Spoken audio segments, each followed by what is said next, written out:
Assalamualaikum warahmatullahi wabarakatuh.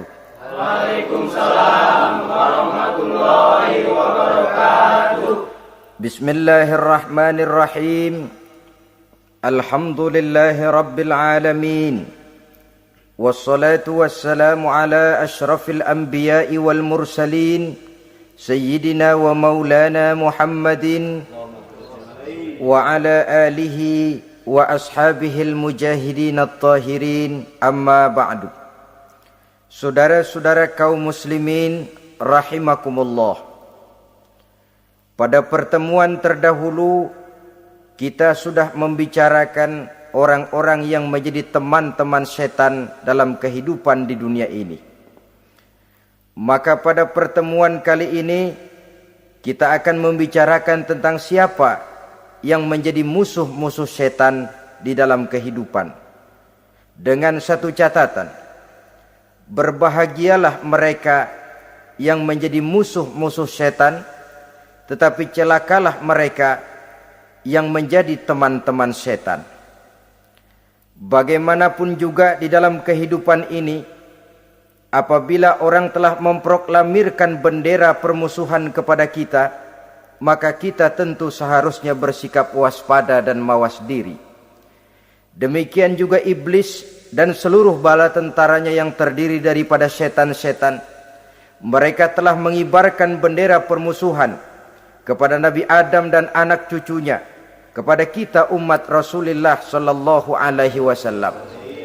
Akan sengsara dan celaka jika kepada iblis dan setan yang telah nyata-nyata mengibarkan bendera permusuhan itu kita mengadakan toleransi, mengadakan kerjasama, dan menjadi budak yang memperturutkan kemauan daripada iblis dan setan. Siapa yang menjadi musuh-musuh setan dalam kehidupan ini? Inilah pertanyaan berikutnya yang diajukan oleh baginda Rasul kepada iblis. Hai iblis, kalau teman-temanmu adalah seperti yang telah engkau jelaskan tadi, sekarang cobalah beritahu saya, siapa di antara umatku yang menjadi musuhmu dalam kehidupan ini? Atas pertanyaan ini, iblis laknatullah menjawab, ya Rasul, musuh-musuhku di antara umatmu, pertama, anta ya Muhammad. Musuhku yang pertama adalah engkau, wahai Muhammad. Kenapa iblis mencatat Nabi Muhammad sebagai tokoh nomor satu dalam deretan musuh-musuhnya? Mudah difahami. Pertama, keberadaan Rasul merupakan rahmah lil alamin, rahmah bagi lingkungan. Yang kedua, beliau berfungsi menyelamatkan manusia dari tempat yang gelap gulita, dari tempat kesesatan menuju tempat yang terang benderang, penuh berisi petunjuk dan hidayah dari Allah Subhanahu wa taala. Maka menurut iblis, inilah manusia perintang pertama atas segala daya dan usahanya menggelincirkan manusia ke jalan yang dimurkai oleh Allah Subhanahu wa taala. Kalau kita baca sejarah, risalah yang dibawa oleh Nabi Muhammad ini memang merupakan risalah yang membawa rahmah bagi alam sekitarnya. Ada sedikit perbedaan dengan risalah-risalah sebelum beliau. Sepertinya risalah yang dibawa oleh para rasul terdahulu itu mempunyai efek yang langsung pada kehidupan di dunia ini. Nabi Nuh misalnya menyampaikan agama. Hai umatku, ini agama. Umat menentang, turun banjir yang menenggelamkan orang-orang kafir. Azab diturunkan pada waktu itu juga, pada saat nabinya masih hidup. Jadi azabnya itu jenis cash, kontan. Nabi Soleh, hai umatku, ini agama. Mereka menolak, turun gempa bumi yang amat hebat menggulung orang-orang kufur. Nabi Musa, hai umatku, ini agama. Mereka menolak, sebagian ditenggelamkan di Lautan Merah, sementara sebagian lain dikutuk menjadi monyet-monyet yang hina seperti diceritakan dalam Al-Qur'anul Karim. Lain dengan Rasulullah sallallahu alaihi wasallam. Bagaimanapun kurang ajarnya umat yang dihadapi oleh beliau, bagaimanapun menentangnya jamaah yang dihadapi oleh beliau, azab tidak turun sepanjang beliau masih hidup. Ini merupakan jaminan dari Allah, wa ma kana Allahu liyu'azzibahum wa anta fihim. Allah sama sekali tidak akan menurunkan azab selama engkau wahai Muhammad masih hidup di tengah-tengah umatmu. Jadi keberadaan Nabi Muhammad merupakan jaminan keselamatan bagi umatnya. Selama beliau masih hidup, azab tidak turun bagaimanapun kurang ajarnya umat. Di sini sedikit bedanya dengan nabi-nabi terdahulu. Juga perbedaan dalam pola dakwah. Nabi Nuh ketika dakwahnya ditolak oleh umat, keluar doanya meminta umatnya ditenggelamkan. Tetapi Nabi kita ketika dilontari batu oleh umat, malah beliau mendoakan umatnya agar memperoleh hidayah.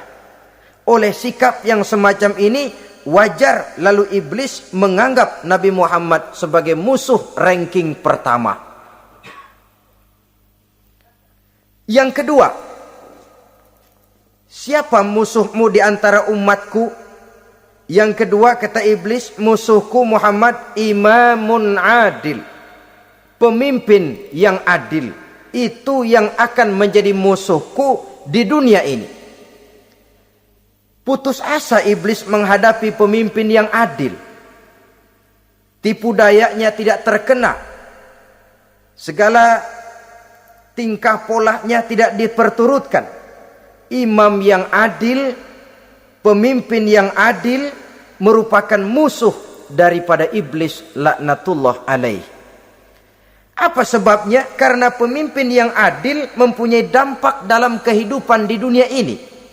Melindungi orang banyak, menenteramkan orang banyak. Makin aman, tentram, tenang situasi dan kondisi, makin mudah orang melaksanakan ibadah. Makin tekun orang melaksanakan ibadah, makin dekat dia dengan Allah. Makin dekat manusia dengan Allah, makin jauh dia dari iblis. Sebab dua hal ini selalu kontradiktif. Jika kita jauh dari Allah, tentu dekat dengan iblis. Jika kita jauh dari iblis, harus dekat tentu dengan Allah. Dan begitu selanjutnya. Dalam kaitannya dengan kehidupan kita sekarang, saudara-saudara, disinilah perlunya mempersiapkan manusia. Membangun manusia itu jauh lebih sulit daripada membangun jembatan. Membangun manusia itu lebih sulit daripada membangun gedung-gedung bertingkat. Termasuk membangun dan mempersiapkan calon-calon pemimpin yang adil di masa yang akan datang. Membangun jembatan penting. Tapi lebih penting daripada membangun jembatan adalah membangun manusia yang bikin jembatan. Sebab kalau manusia yang bikin jembatan tidak dibangun lebih dahulu, saya khawatir jembatannya nanti habis dimakan oleh yang bangun jembatan. Mengaspal jalan raya penting. Lebih penting dari mengaspal jalan raya, membangun manusia yang mengaspal jalan itu. Sebab kalau manusia yang mengaspal jalan bermental rusak dan bejat, saya khawatir jalan belum selesai, aspalnya habis dimakan oleh yang ngaspal. Inilah pentingnya membangun manusia pembangunan. Semua tugas-tugas besar, semua pekerjaan-pekerjaan yang baik harus berangkat dari niat yang baik, berangkat dari hati yang bersih. Siapapun adanya kita, apapun profesi kita. Yang jadi kiai, marilah berangkat dari niat yang bersih. Yang jadi mubaligh, marilah berangkat dari niat yang bersih. Niatnya itu mau menghidupkan Islam atau mau cari hidup jual Islam. Kalau mau menghidupkan Islam, mari sama-sama kita berjuang. Tapi kalau mau cari hidup untuk dengan menjual Islam, minggir saja daripada nanti bikin malu. Yang mengurus masjid, mari berangkat dari niat yang bersih. Ngurus masjid itu niatnya mau menghidupkan masjid atau mau cari hidup di dalam masjid. Kalau mau menghidupkan masjid, mari. Tapi kalau mau mencari hidup di dalam masjid, tolong minggir saja daripada nanti bikin aib. Yang jadi orang alim, mari berangkat dari niat yang bersih.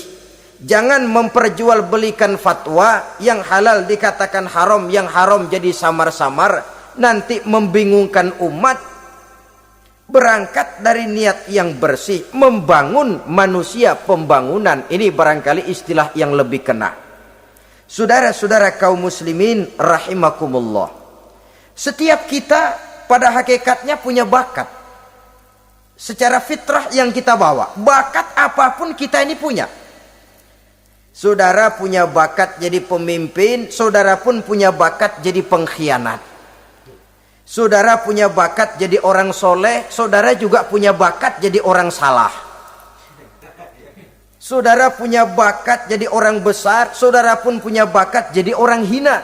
Seluruh bakat ada di dalam diri kita. Tinggal nanti pertumbuhannya mana yang lebih subur. Saudara punya sifat berani, saudara pun punya sifat takut. Seberani-beraninya orang mesti ada sifat takutnya. Nanti mana yang tumbuh lebih subur? Kalau takutnya tumbuh lebih subur, dia akan jadi orang penakut. Kalau beraninya yang tumbuh lebih subur, dipupuk oleh lingkungan, pendidikan dan sebagainya, dia akan tumbuh jadi orang pemberani. Oleh karena itu, agama merupakan lingkungan yang subur untuk menumbuhkan benih-benih yang baik yang kita bawa bersamaan dengan lahirnya kita ke alam dunia ini. Setiap kita, saya, saudara, punya bakat jadi pemimpin, punya bakat jadi pengkhianat, punya bakat jadi pengabdi, punya bakat jadi koruptor, punya bakat jadi pemelihara, punya bakat jadi perusak.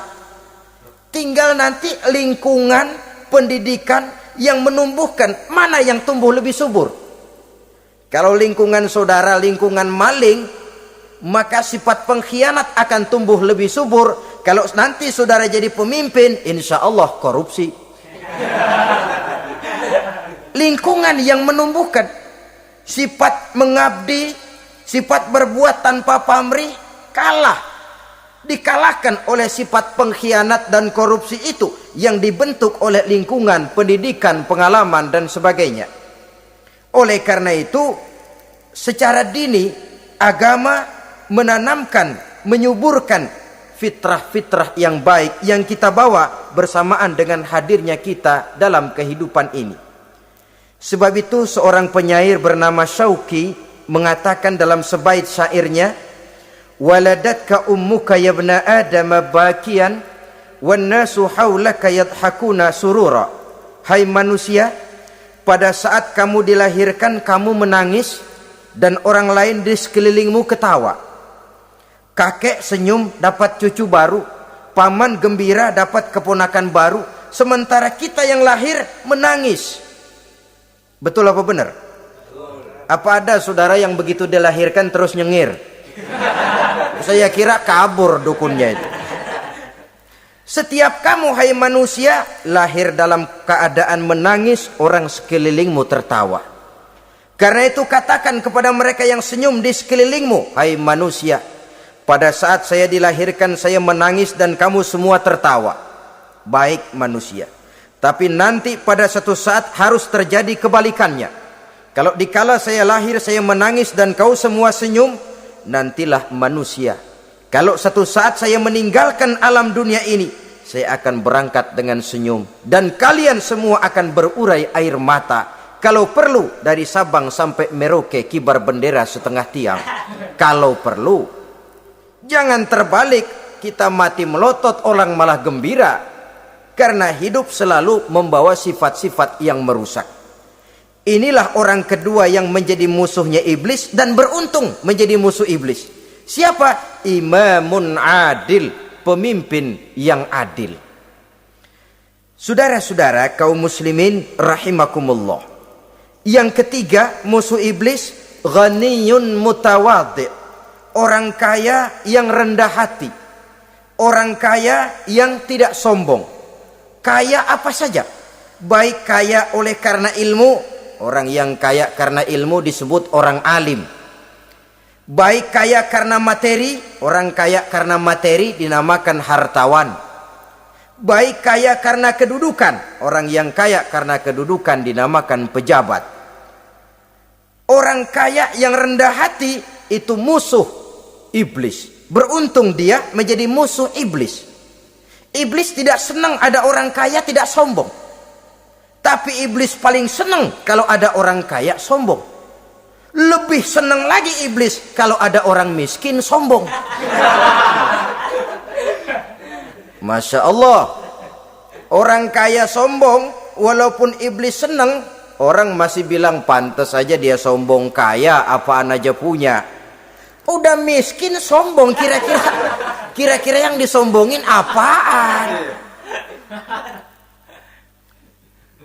Dalam segala bentuknya sombong ini Allah tidak senang, tapi iblis senang. Kenapa? Karena sponsor sombong iblis. Kan yang pertama kali sombong iblis toh. Ketika disuruh sujud kepada Nabi Adam, dia nggak mau. Ini kesombongan pertama yang terjadi dalam sejarah. Ketika ditanya, kenapa kau tidak mau sujud iblis? Ah, saya kan dibikin dari api, Adam dari tanah. I am the best. Saya lebih hebat daripada iblis, daripada Adam. Adam baru kemarin dibikin, saya sudah lama. Kata Allah, kamu sombong iblis, ini surga bukan tempat orang sombong. Keluar! Terusir dia dari surga. Jadi, kesombongan pertama adalah kesombongan yang dilakukan oleh iblis. Dan dia tanamkan itu kepada kita supaya jadi orang sombong. Karena itu sombong ilmu Allah nggak senang, tapi iblis senang. Mentang-mentang ada ilmunya. Nih, satu-satunya ustadz di sini ya. Semua mesti ngaji sama gue. Kalau nggak ngaji sama gue, Islamnya kurang tapi bener. Sombong karena ilmu. Sombong karena pangkat. Mentang-mentang pakai bintang di pundak, jalan pundak duluan. Yang wajar saja hidup ini. Sombong harta pun begitu. Kaum muslimin rahimakumullah.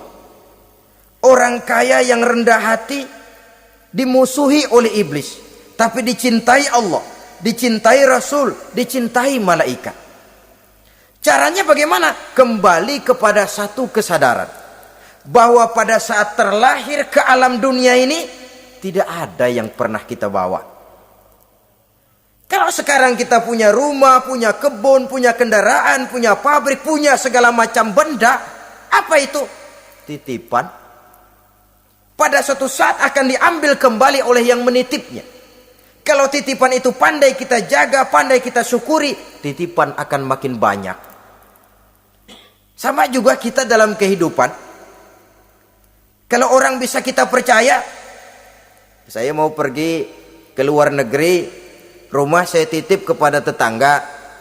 Saya pulang dari luar negeri, isi rumah tetap, tidak berkurang, malah dibersihi, malah disapu, dihilangkan kotorannya. Tentu bukan main syukur saya, girang saya. Akan bertambah kepercayaan saya untuk menitipkan apa saja. Ini makna la in syakartum la azidannakum wa la in kafartum inna azabi lasyadid.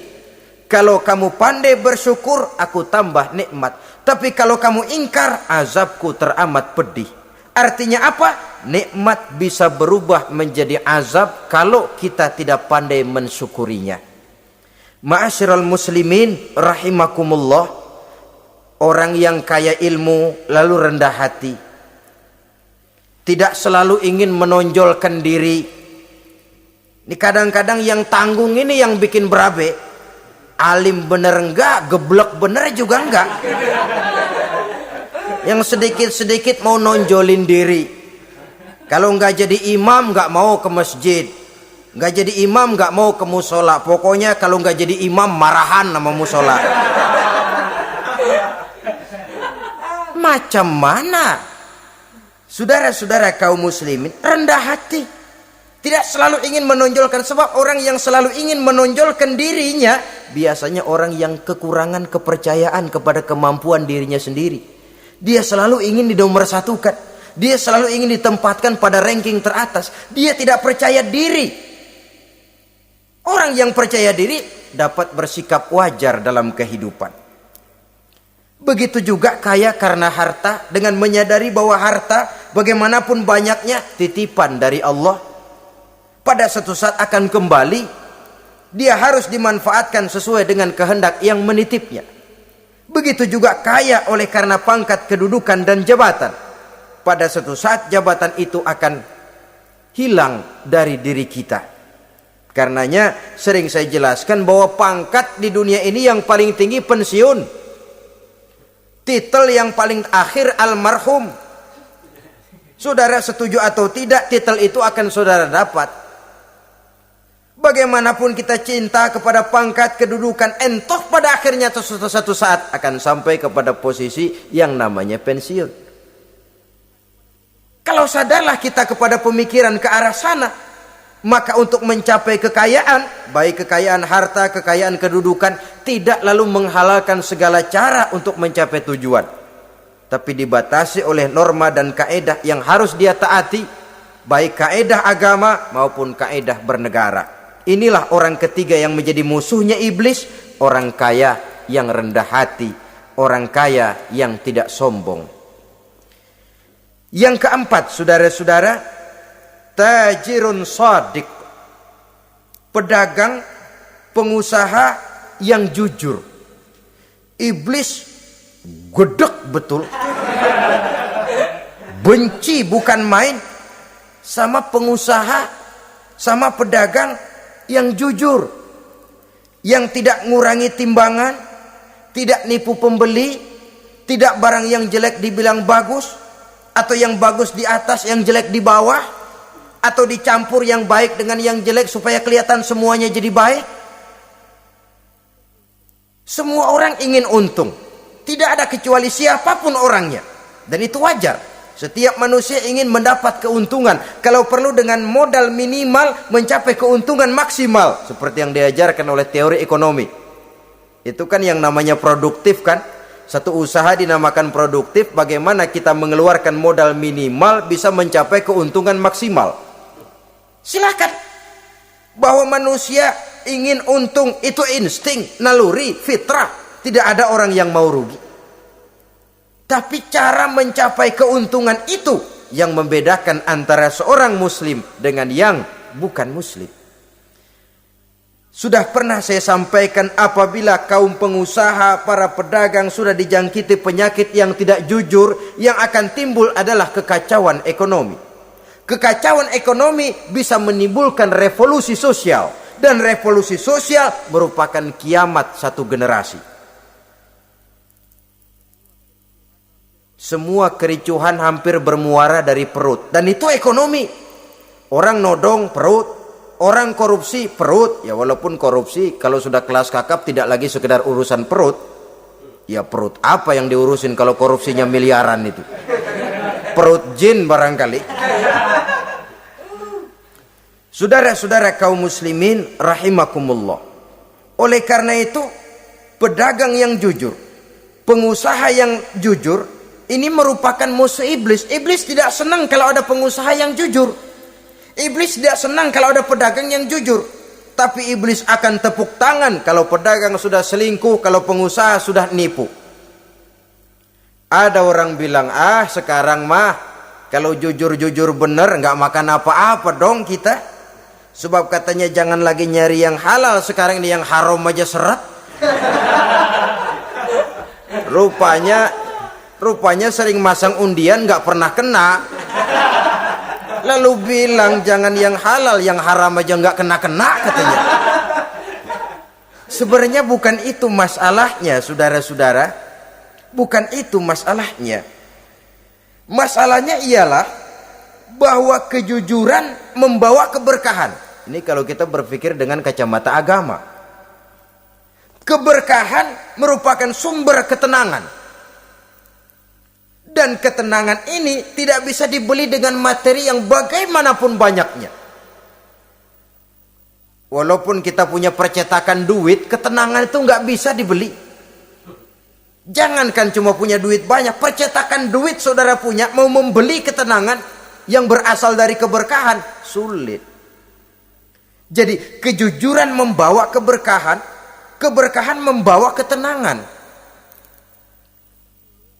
Jangan macam dulu tukang sol sepatu. Ditanya oleh temannya, "Bang, ngesol satu hari dapat berapa?" 200 rupiah. Sembayang enggak? Enggak. Islam? Islam, kalau Islam mah. Kata temannya, "Sembayang dah, kali aja besok dapat rezeki lebih banyak." Yang benar, iya. Sebab kalau orang sholat itu Allah dekat, nanti rezekinya ditambah. Bener ah? Bener. Subuh sembayang dia. Habis sembayang sarapan, berangkat ke tempat dia ngesol, mangkal. Dari pagi sampai jam 11 belum ada juga yang ngesol. Mulai bimbang hatinya. Katanya kalau sembayang rezeki tambah. Tadi sembayang subuh sampai gini hari belum ada yang ngesol. Cobaan kali, sabar. Datang sholat zohor. Habis zohor nunggu lagi, belum juga ada yang datang ngesol.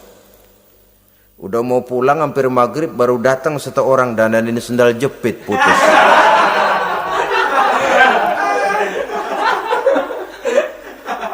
Sudah bayar 25 rupiah, pulang dia si tukang sol ini, ketemu sama temennya yang nyuruh sholat tadi. Ditanya, "Bagaimana penghasilan ini hari?" Apa dijawab? "Gua kapok deh sembahyang."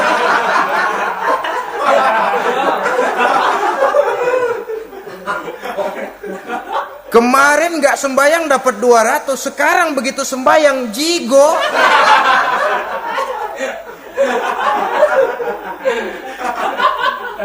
Dia tidak sadar bahwa dengan dari kacamata agama, 25 rupiah yang membawa berkah jauh lebih baik ketimbang 200 uang panas.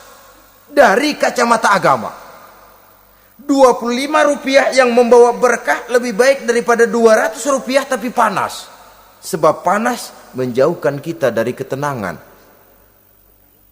Itulah sebabnya maka pedagang yang jujur, pengusaha yang jujur menjadi musuh setan dan beruntung. Sekarang jadi pengusaha jujur-jujur nggak dapat proyek, Pak. Kalau nggak bisa semur. Padahal agama sudah menjelaskan ar-rashi wal murtashi finnar. Orang yang nyogok dan orang yang disogok dua-duanya neraka. Kenapa? Join termasuk ta'awanu 'alal ismi wal udwan. Bertolong-tolongan dalam berbuat dosa dan kesalahan. Kalau hadiah, lain hadiah. Kalau sedekah, lain sedekah. Tapi yang namanya semir, suap, ar-rashi wal murtashi finnar. Saudara-saudara kaum muslimin rahimakumullah. Jadi pedagang yang jujur, pengusaha yang jujur merupakan salah satu roda perekonomian. Kegoncangan ekonomi akan menimbulkan dampak sosial yang sangat luas dan kompleks. Yang pada giliran puncaknya, dampak paling negatifnya, dia sanggup menggerakkan terjadinya revolusi sosial.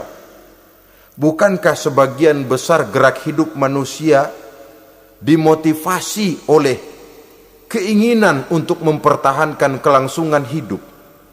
Dan kelangsungan hidup artinya mulut. Mulut itu artinya perut, dan itu artinya makan. Setelah itu mungkin baru pangan, baru sandang, baru dia berpikir pakaian dan sebagainya. Jadi karena dia merupakan penggerak roda ekonomi, pedagang yang jujur, pengusaha yang jujur mutlak diperlukan dalam kehidupan ini.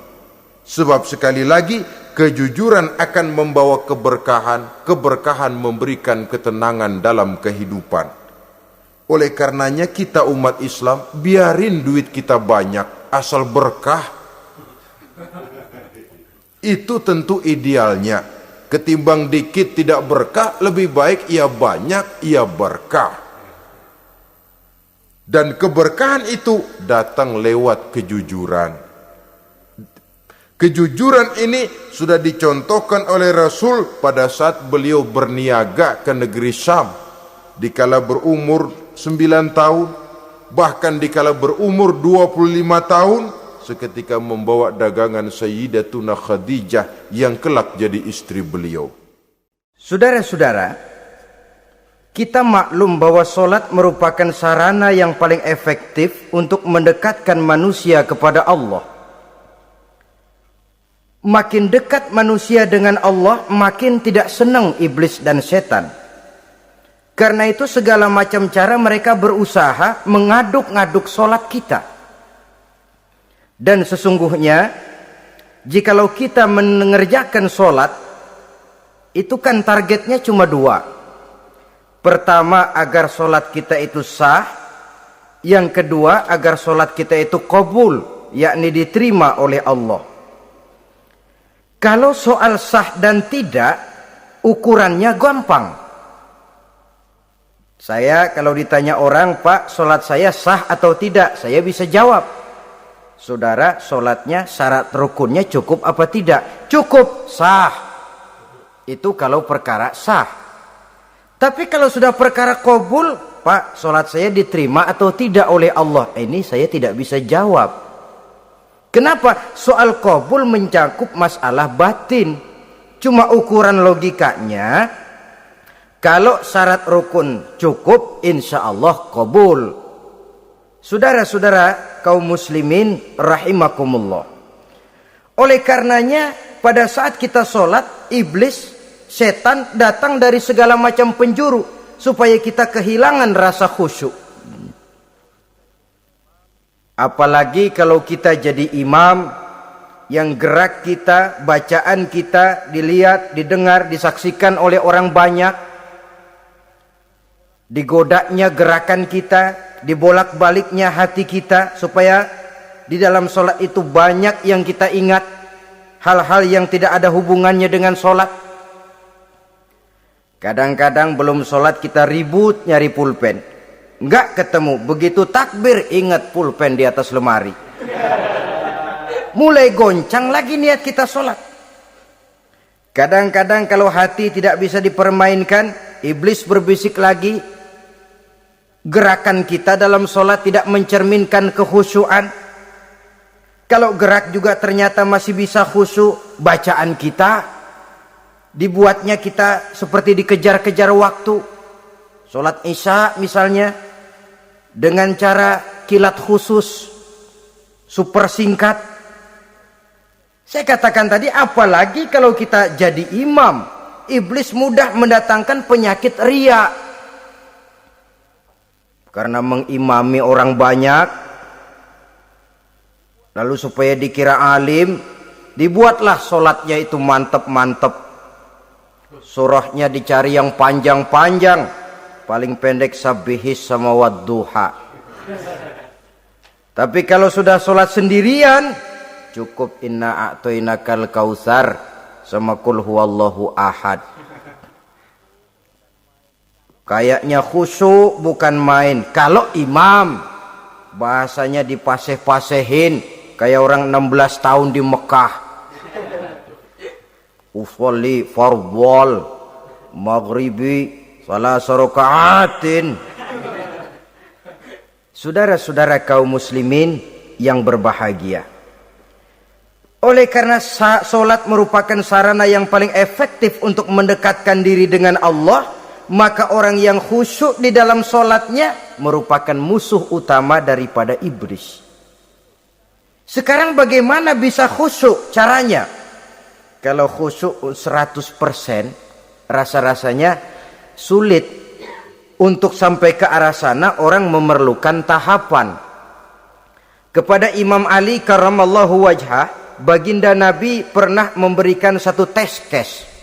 Ali, saya ya Rasul, kalau kau bisa sholat 2 rakaat saja dengan khusyuk, aku kasih hadiah sorban. Baik ya Rasul. Sembayang Imam Ali 2 rakaat, selesai sholat, assalamualaikum wassalamualaikum. Rasul bertanya, yang mana sorbannya Li? Tanpa nengok, Imam Ali menjawab, yang hijau ya Rasul. Setelah menjawab yang hijau, Rasul berkata, kamu tidak khusyuk Li. Kenapa? Soalnya tadi waktu sembahyang mikirin, nanti kalau ditawarin sorban pilih yang hijau aja ah. Sehingga begitu ditanya refleks menjawab, yang mana li? Yang hijau saja ya Rasul. Oleh karena itu menurut Al-Imam Nawawi, pada tingkatan yang paling sederhana sudah sampai ke tingkat khusyuk asal pada waktu takbiratul ihram ingat kepada Allah. Tapi jangan lupa itu tangga pertama. Jangan ada fatwa begini lalu aman. Yang penting kan takbirnya ingat Tuhan, belah sononya mau kemana kek. Bukan itu. Itu pada tingkatan pertama sudah sah dipandang khusyuk solatnya orang awam asal pada waktu takbiratul ihram dia ingat kepada Allah. Tetapi harus terus berusaha agar sepanjang solat dia ingat kepada Allah. Caranya bagaimana? Pertama, menanamkan diri bahwa pada saat kita sedang mengerjakan solat yang lain tidak ada kecuali Allah. Yang kedua, berusaha memahami apa yang kita baca. Sehingga pada saat kita sujud, subhana rabbiyal a'la wa bihamdi, terbayang kemahasucian Allah, kemahatinggian Allah. Sehingga hati tidak mengembara, mulut berucap, hati mengikuti apa yang diucapkan. Yang kadang-kadang membuat hati kita jalan-jalan, badan di masjid, badan takbir, badan ruku, tapi hati di pasar, hati di kantor, hati di pabrik. Karena yang kita ucapkan tidak berakar di hati. Yang kita baca kita nggak tahu artinya. Sangat boleh jadi hati lalu mengembara kemana-mana. Jadi untuk menopang kekhusyuan ini, cara yang paling efektif, pertama, tidak ada yang lain pada waktu kita sholat kecuali Allah. Yang kedua, berusaha memahami apa yang kita baca. Dikala kita sujud dikala kita duduk di antara dua sujud, Rabbighfirli, ya Allah ampuni dosa saya, warhamni, kasihani saya, dan selanjutnya. Mulut membaca, hati mengikuti. Dengan mengikuti, hati tidak terlalu mengembara, ada tempat dia kembali. Saudara-saudara kaum muslimin rahimakumullah. Itu yang kelima. Yang keenam, yang menjadi musuh iblis, mukminun nasih. Orang mukmin yang suka memberikan nasihat. Orang mukmin yang suka memberikan petunjuk. Termasuk juru-juru dakwah, para muballigh itu merupakan musuh utama iblis. Kenapa? Tiap hari iblis kampanye. Tiap hari iblis mengajak dengan segala macam cara yang kalau perlu dia berikan kamuflase. Dia berikan fata morgana. Kalau perlu yang haram dia bungkus dengan merek halal. Kalau perlu kejahatan dia bungkus dengan baju kebajikan. Istilahnya racun diberi merek madu. Dan itu wajar. Cuma kita tentu harus punya filter, daya saring positif agar tidak salah pilih. Karena iblis ini pintar betul. Kalau kita khusyuk dalam sholat, dia tanamkan kepada kita misalnya seperti tadi itu. Sholatmu memang hebat, khusyuk. Di kampung ini tidak ada orang yang sholatnya seperti kamu. Tertanam itu dalam hati kita, timbul ujub. Akhirnya, iya, gue lihat-lihat di kampung sini kagak ada yang sembayangnya kayak gua. Nah, sudah masuk iblis. Jadi dia pandai mengikuti gerak hati dan irama denyut jantung manusia ini. Kemana kecenderungan manusia, ke situ dia masuk. Pendeknya iblis itu ibarat tukang joget, dia ngerti bener irama kendang. Saudara-saudara kaum muslimin rahimakumullah. Termasuk juru-juru dakwah, para muballigh, orang yang suka memberikan nasihat ini. Mereka memberikan filter kepada umat, kepada jamaah, jangan sampai salah pilih. Dan iblis menyesatkan kita supaya kita salah pilih. Satu contoh ringan. Kalau di depan saudara ada dua buah gelas, yang segelas isinya jamu, yang segelas sirup. Kira-kira saudara minum yang mana? Jamu. Jamu apa sirup? Jamu. Sirup apa jamu? Orang yang pikirannya panjang, dia pasti minum jamu. Pahit memang, getir memang, tapi besok badan sehat, tenaga kuat, gairah kerja ada, kreativitas timbul, semangat menghadapi kehidupan tumbuh. Orang mukmin, orang yang berpandangan jauh ke depan. Pandangannya panjang. Panjang kemana? Tidak cuma ke dunia, sampai juga dia memandang ke alam barzakh, ke akhirat. Sholat itu jamu, pahit. Ngaji, hadir di majelis taklim itu jamu, pahit.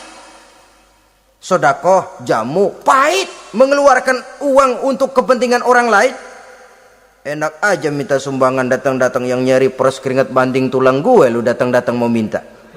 Yang enak ngumpulin harta lalu bakhil bin pelit alias medit. Itu jamu. Saudara hadirin yang saya muliakan, sodakoh jamu, pahit. Puasa jamu, pahit. Jihad jamu, pahit. Tapi nanti begitu kita meninggalkan dunia, masuk ke alam barzakh, apalagi pindah ke akhirat, baru terasa, aduh, nikmatnya dulu kemarin itu minum jamu, sekarang badan sehat, tenaga kuat, kerja semangat. Nikmatnya dulu saya waktu di dunia sholat, rajin ngaji, suka sodako, suka menolong orang. Sekarang terasa manfaatnya. Begitu saya berada di alam barzakh, apalagi sudah dibangkitkan di padang mahsyar di akhirat nanti, terasa seluruh kebajikan yang saya kerjakan. Nah, orang yang berpikir jangka pendek, cuma ngelihat yang ada di depan hidungnya saja, ngapain minum jamu getir, sirup nih, manis. Dia minum, dia ambil sirup, minum, manis memang pada waktu minum, tapi besok bibir jontor. Meninggalkan perintah Allah, sirup itu manis. Tidak sholat, manis. Tidak bayar zakat, sirup, manis. Tidak mau puasa, sirup, manis. Manis sekarang. Tapi nanti besok begitu masuk ke alam barzakh, begitu dibangkitkan di padang mahsyar di akhirat nanti, merintih kita menahan penyesalan yang sudah tidak ada artinya lagi. Sampai-sampai penduduk mahsyar itu ada yang berkata, diceritakan dalam Quran, ya laitani kuntu turaba. Wahai celaka, kenapa kita enggak jadi tanah saja? Menyesali kejadiannya. Andai kata mereka bisa kembali ke hidup di dunia lagi, mereka akan minta kejadian yang kedua untuk berbuat baik. Tapi tentu sudah penyesalan yang tidak ada gunanya lagi. Maka saudara-saudara, emang cuman jalan duluan kecebur di sumur yang nyesel duluan. Ada orang jalan, yang paling depan kecebur di sumur, itu tuh gue nyesel duluan katanya. Nyesel duluan. Yang lain mesti nyeselnya belakangan. Saudara hadirin yang saya muliakan, nah, orang yang suka memberikan nasihat kepada orang lain dimusuhi iblis. Kenapa? Tentu nasihat yang membawa kebaikan. Iblis nggak senang betul itu. Kita nasihatin teman, udah berhenti dah, jangan pada mabok lagi. Iblis gergetan bener. Ini orang dilarang lagi. Kita nasihati teman, udah jangan masang-masang lagi dah, nggak bakalan kena, dikebohongin. Nggak ada orang jadi kaya masang judi, bangkrut malah lo. Ini kan termasuk tipu daya iblis, judi dinamain sumbangan. Itu sama saja itu, madu, racun mereknya madu. Judi dinamain sumbangan. Kalau Kang Beca pada nyumbang, kayak orang kaya lagunya.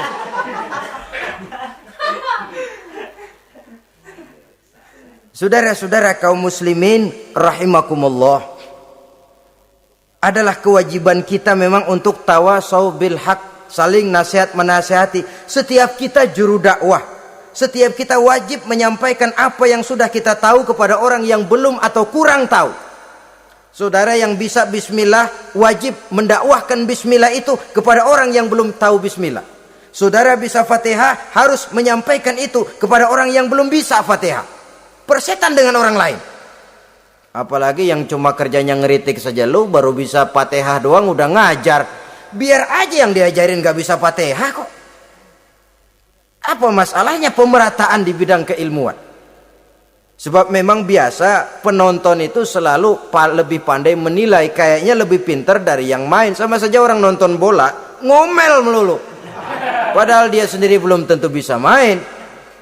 Dengerin orang pidato pun begitu, monten bisa, wah kalau dia yang pidato 1 jam kayak semenit. Tapi kalau si Ano tuh kita udah pegel belum juga mau berhenti. Monten bisa, coba dia suruh pidato udah 1/4 jam masih ama ba'du. Apa mau dibilang ama ba'du?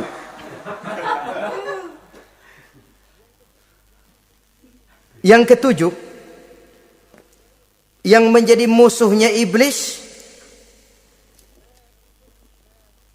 taibun sabitun ala taubatihi, orang yang bertaubat dan tetap di atas taubatnya. Secara jujur, tidak ada manusia yang tidak punya salah. Dan orang yang baik memang bukan orang yang tidak punya salah. Karena tidak ada orang yang tidak punya salah. Orang yang baik adalah orang yang apabila melakukan kesalahan dia segera sadar, dijadikannya itu sebagai pelajaran untuk tidak diulanginya lagi pada masa yang akan datang.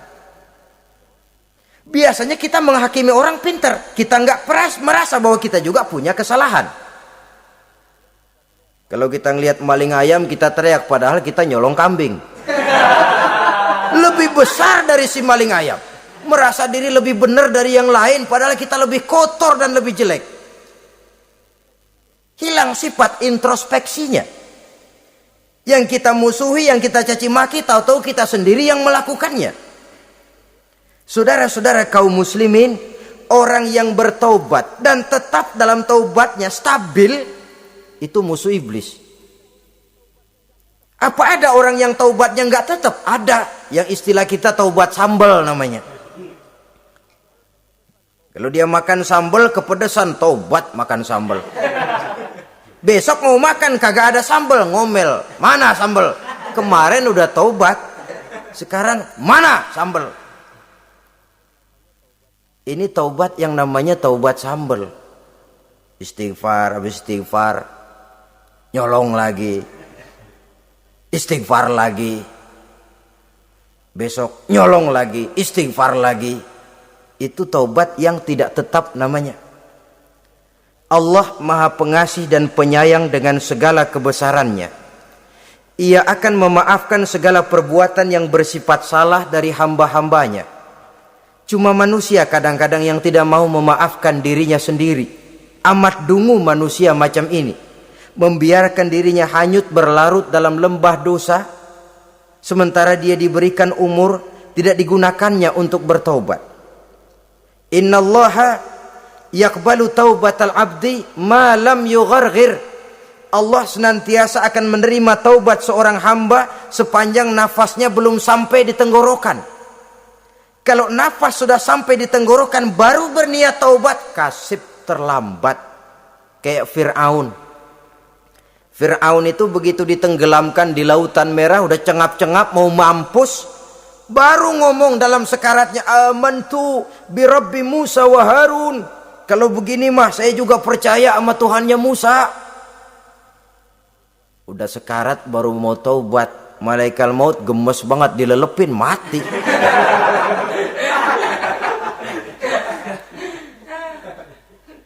Nah, kepada adik-adik remaja, biasanya kalau sudah bicara taubat, pikiran kita, taubat mah urusan 70 tahun ke atas. Kita masih lama ini. Sebenarnya tidak. Masalah taubat adalah masalah salah dan dosa. Masalah salah dan dosa adalah masalah manusia. Sejak dia akil balik sampai ajal datang merenggut nyawa. Hidup ini tidak selalu berjalan mulus. Hidup ini tidak selalu berjalan di atas kertas putih. Kadang kita tersilap, kadang kita tersalah. Kadang situasi dan kondisi menyebabkan kita berbuat lain dari yang seharusnya. Itu kehidupan. Silih berganti. Oleh karenanya pesan Nabi, wa'at bi'is sayyi'atal hasanah. Perbuatan salah ikuti dengan kebajikan. Dosa iringi dengan taubat. Jangan nunggu. Saya untuk taubat takut nanti bikin lagi. Nah, ini namanya punya harapan mau bikin lagi. Nanti aja dah kalau tua-tuaan. Saudara, kalau dosa itu ditumpuk, itu sama saja kotoran yang menodai hati. Kalau kotoran gak rajin kita bersihin, dia akan berkarat. Dan kalau sudah berkarat, sudah sulit untuk dibersihkan. Itu makna ungkapan Imamul Ghazali, hati manusia sebening kaca. Lapisan dosa yang dia kerjakan adalah debu yang menutupi jernihnya kaca. Orang yang bersih dari dosa, dekat dengan Allah, hatinya jernih seperti kaca. Dari hati yang jernih, radarnya kontak kepada Allah. Sinyalnya nyambung channelnya itu. Getarannya hebat. Wajar kalau lalu dia bisa tahu apa yang besok akan terjadi. Diberitahu oleh Allah. Yang namanya ilmu laduni itu. Ilmu yang ditransfer langsung oleh Allah. Karena kebersihan hatinya. Mana ada orang gak belajar bisa pinter. Iya, kalau hatinya butek emang gak ada. Tapi kalau Allah mau berberangkat dari hati yang bersih, yang kontaknya nyambung kepada Allah, hati itu seperti kaca, kata Imam Ghazali. Dosa yang kita lakukan adalah debu. Kalau debu sedikit datang kita lap, datang lagi kita bersihin, datang lagi kita bersihin, insya Allah nggak sampai jadi noda di atas kaca itu. Tapi kalau nunggu debu itu sampai bertumpuk, besok aja ngelapnya dah, besok aja ngebersihinnya, bertumpuk dia, sulit membersihkannya. Walaupun kena, nodanya tentu tertinggal di atas kaca itu. Karena itu, dalam kehidupan remaja misalnya, pemuda misalnya, kita tidak bisa menolak mode, tidak bisa menolak musim. Modenya disco, modenya breakdance, modenya joget, modenya jaipongan, mode. Pada waktunya habis, ya habis. Tapi bagaimanapun dia akan punya dampak, memberikan bekas dalam membentuk kepribadian. Dan ini efek yang tidak kita inginkan. Efeknya, bukan modenya itu. Jadi oleh karenanya, saudara-saudara, masalah taubat bukan masalah 70 tahun ke atas. Tapi masalah manusia sejak dia akil balik sampai ajal datang merenggut nyawa. Sepanjang nafas belum sampai di kerongkongan, Allah akan menerima taubat seorang hamba. Bahkan dalam hadis qudsi Allah menyatakan, "Lau amiltumul khotoya hatta mala'atis sama thumma nadimtum fataballahu alaikum." Kalaupun kamu berbuat dosa sampai penuh langit dengan dosamu, kemudian kamu bertaubat dan menyesal, Allah pasti akan menerima taubatmu. Jadi orang yang taubat dengan sebenarnya dan tetap dalam taubatnya, itu musuh iblis. Tapi orang yang taubatnya angin-anginan, iblis demen banget. Dari sembahyang, besok mabok, besoknya lagi nyolong, besoknya lagi zina, besok taubat lagi. Kata iblis, surak, iya lu gocet dah Tuhan.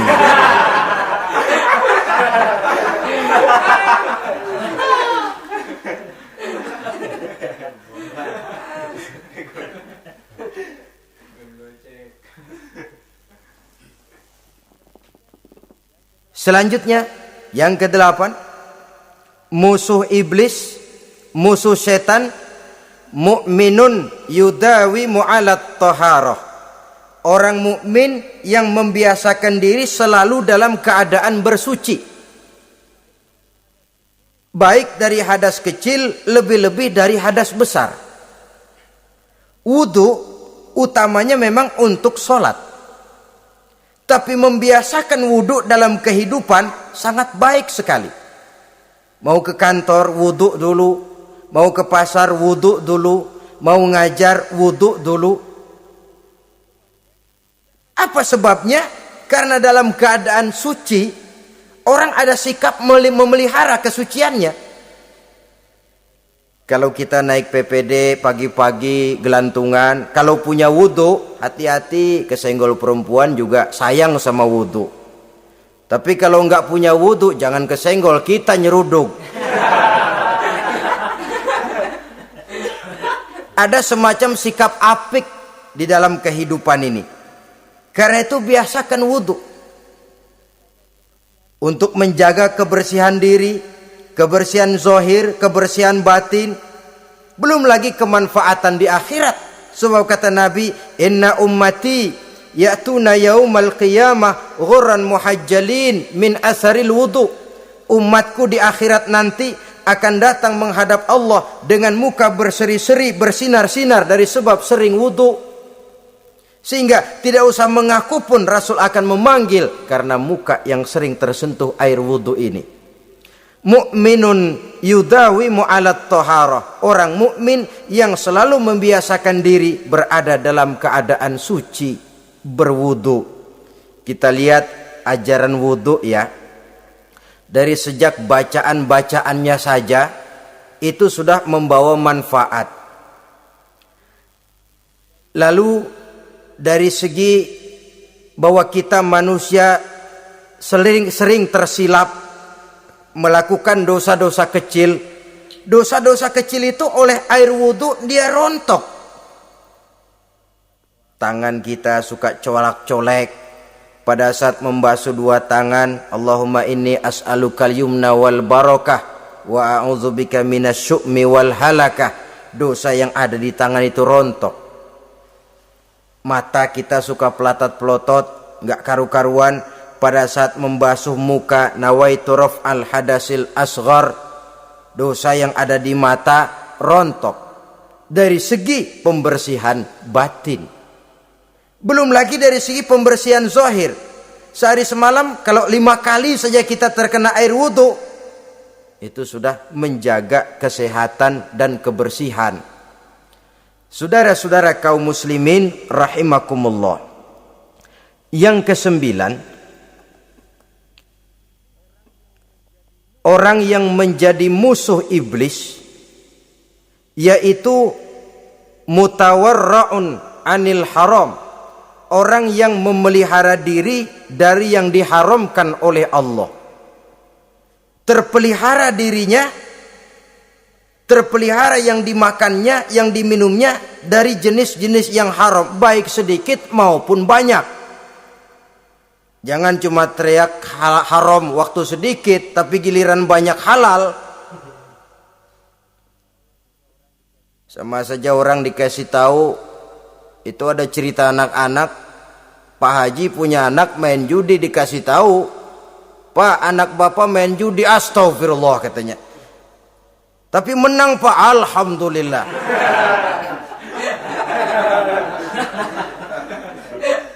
Ini kan sama saja, giliran sedikit dibilang haram karena dia nggak dapat jatah, begitu dapat banyak dan dia kecipratan jadi halal. Yang sedikit haram, banyaknya pun juga haram. Yang banyaknya haram, sedikitnya juga haram. Ada orang bilang minuman keras kalau nggak mabokkan nggak haram. Yang memabokkan banyaknya, sedikitnya tetap saja haram. Ma askaro kasiruhu faqaliluhu haramun. Apa yang banyak menyebabkan jadi mabuk, sedikitnya pun juga haram. Saudara-saudara kaum muslimin, yang ke-10 yang terakhir, musuh daripada iblis ialah mukminun rahimun, orang mukmin yang berhati pengasih. Orang mukmin yang suka menyambung silaturahmi. Orang mukmin yang tidak suka bertengkar. Orang mukmin yang tidak suka marah-marahan. Kalaupun terpaksa marah, tidak lebih daripada 3 hari. Jadi boleh saja marah kalau alasannya tepat, tapi nggak lebih dari 3 hari. Kalau perlu bikin perjanjian, kita marah ya 3 hari. Itu limit. Tidak halal kata Nabi bagi seorang muslim menjauhi saudaranya lebih dari 3 hari. Tidak halal itu artinya haram. Kita ini kadang-kadang kalau sudah marahan sama tetangga kah, sama teman kah, kadang-kadang suka berlaku perpanjangan waktu. Tidak cukup perpanjangan waktu, ditambah lagi perpanjangan generasi. Enggak cukup kita yang marah, orang lain kita sundut-sundut supaya ngikut marah lagi. Marah pakai ngundang. Kayak mafia lagunya, udah dia marah, orang lain lagi disuruh marah. Saudara hadirin yang saya muliakan, mukmin yang punya sifat belas kasih, berhati jernih, itu musuh utama dari iblis. Tapi mukmin yang suka marah-marahan, tukang hasut dan tukang bakar, itu teman-teman iblis. Oleh karena itu, mudah-mudahan kita semua menjadi musuh iblis. Dan jangan menjadi musuh iblis. Jangan menjadi teman iblis. Sebab iblis sudah kadang memproklamirkan permusuhan. Sekali dia musuh kita, selamanya dia akan tetap menjadi musuh kita. Berusahalah untuk menjadi musuh iblis dan jangan sekali-kali toleransi. Jangan berusaha menjadi teman iblis. Inilah yang kita bicarakan pada pertemuan ini. Mudah-mudahan ada manfaatnya. Terima kasih atas segala perhatian. Mohon maaf atas segala kekurangan. Wassalamualaikum warahmatullahi wabarakatuh. Waalaikumsalam.